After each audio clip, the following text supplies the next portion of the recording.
Our today's lesson will cover about SQL Server primary key.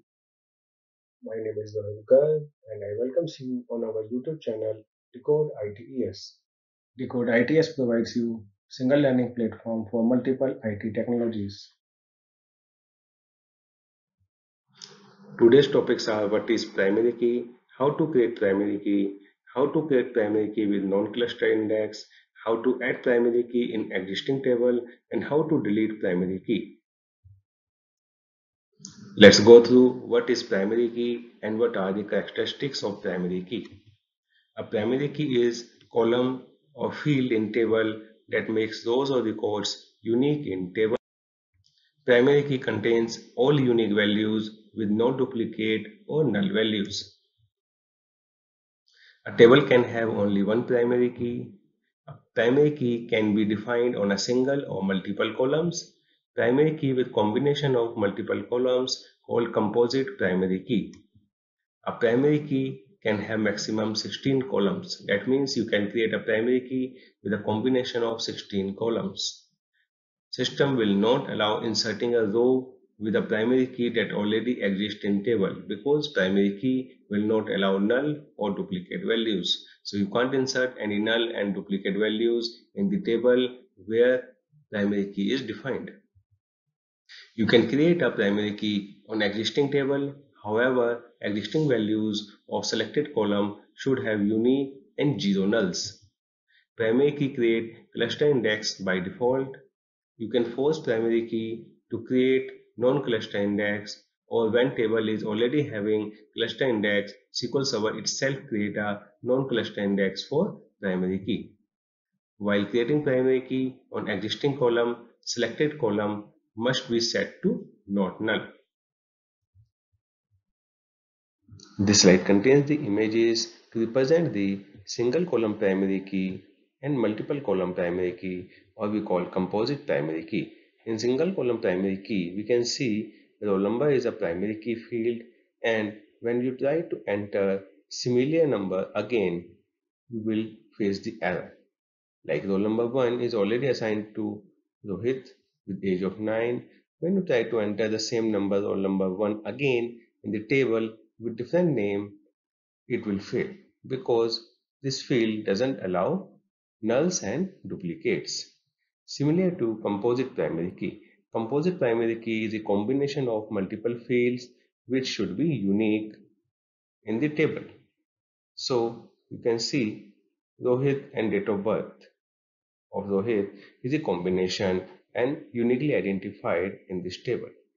That means Rohit can be repeated with a different date of birth. You can see Rohit is here and Rohit is here again, but date of birth is different. That means in composite primary key, combination should be different. Other than that, that field's value can be repeated. Each field can have repeated values, but when we call a composite primary key, combination of both fields or multiple fields should be unique. That means Rohit can be repeated, this date of birth can be repeated, but when you try to enter the same pair again like this, and we try to enter the same value again here, same pair, it will fail because this will create the duplicacy in the table because the same pair is already available in table as a composite primary key column. Let's move to SQL Server machine for demo about primary key. So we are going to start our SQL Server primary key demo. We have a ready primary key demo scripts, and similar to our SQL Server table demo session, we will be using the TempDB database for this demo session. So this is the command that we are going to run first: create table name, column name, data type, and primary key. So this is the additional thing we have mentioned against the column name. That means this column is going to be a primary key at a time of table creation. So let's run it and we will see what will happen. So we have created it. So when we run the help against this table, we will find table is created and primary key is created on roll number with the primary key cluster index. So you can see primary key is created on roll number with cluster index. Similarly, we have one more table PRI demo 2 and roll number, data type, and only difference is how we can create the primary key in another way if we don't want to provide the primary key option against the column name here. You can add the primary key and this column names here. And what the difference is that we are going to create a composite primary key on two columns, name and age. So let's select this and execute it. Command completed successfully. We will run the help against this table as well. And you can see your primary key or composite primary key is created on two columns, name and age, with the clustered index. So this is how you can create the composite primary key on multiple columns. Next is create primary key with non-clustered index on new table. When you mention the primary key option against the column name here, it will going to create a clustered index only. But you want to force to have a non-clustered index against your primary key column, then you can use like this, primary key, non-clustered, and the column names against you want to create a primary key in table. So we will select this command and we will execute it. Command completed successfully. We will again run the help. We can see primary key is created on two columns mentioned name and age, and index type is non-clustered. So this is the way you can create a non-clustered primary key on basis of your requirement. Next is add primary key to existing table. So this is very useful when you already have a table in your system and you want to add a primary key after that. You have the two options, alter table, table name, add primary key and column name, or alter table, table name, add constraint and constraint name, primary key, roll number. If you didn't specify the constraint name, SQL Server will itself gives you the constraint name or itself decide the constraint name on table by default. You can see in other tables when we have created the primary key without defining the constraint name, SQL Server itself give a constraint name with some generic or with some system defined IDs. Here we are going to say that use this constraint name only for this primary key. Then SQL Server is going to use this one. Let's see. We will run this. Command completed successfully.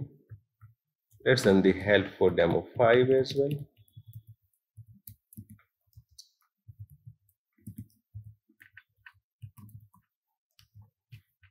You can see constraint name is pk underscore roll number. Now SQL Server will not decide the name itself because you have defined the name. SQL Server used that. If you didn't assign it or if you didn't define that, SQL Server will use the system generated constraint name. So next is add primary key with non-cluster index on existing table, and this is table our create table PRI demo 6. Here we are going to create a table without any primary key, and similar to in above example, the only difference is we are going to mention the non-clustered here, because if we didn't mention anything, it's going to create the table with the clustered index. So we will run this command from here. It will create the table name. Now we will run the alter command, alter table, table name, add constraint, constraint name, primary key, non-clustered because we want to create a non-clustered index against the primary key. So command completed successfully. We will run the help against this table and we can see non-clustered index with the given constraint name pkpri demo 6 is successfully created on roll number. How to drop primary key? Dropping a primary key has two steps. In first step, we need to identify the primary key constraint name, and on basis of that we can run the delete command. For this, you have the command select name from sys.keyConstraint where type is pk, pk means primary key, and object name. This will be your table name. Here we are going to drop a key for PRI demo 2. So we will select this command and we will run this. So we have a constraint name is pkpri demo 2. This is our constraint name. We will change the constraint name here, and command to drop the primary key is alter table, table name, drop constraint, constraint name. So once you run it, sorry. So once you run it, it says command completed successfully. We will run the help against PRI demo 2 to see if key is deleted. Yes, key is deleted, key is no more exist. Similarly, you can perform all these functions using GUI as well. So this is our PRI demo table and there is no key is assigned to this. So we will just right click on the column and we have option of modify. Once you click on modify, it will open the table designing wizard. You can select the column and just right click on it and can configure it as set as primary key. Similarly, you can configure the composite primary key by selecting two columns and you can set the set primary key. Both columns will be configured as composite primary key and you can click in save, and once you refresh it, you can see both columns are marked as a key symbol. That means these are the primary key. Similarly, if you go to the keys, you can see that constraint is also created for them. Similarly, this table is not having a primary key. Let me find one table which is having primary key for you. Yes, this particular table is having the primary key. You can just go into the keys and just can delete the constraint and it will drop the primary key from the table. You can just refresh the columns. You can see that key symbol is no more there. That means this is normal table without any primary key. Similarly, you can create a table with a primary key at a time of table creation as well. Right click on table, go to the tables, it will open the table creation wizard. So I will use the col1 as a column name, col2 as a column 2. You can just right click on any of the column and just select set primary key. You just need to right click over here, save, SSMS test table, click OK, and you can save it. Once you refresh the tables, you can see SSMS test table is available there. When you expand the columns, you can find the primary key is available here.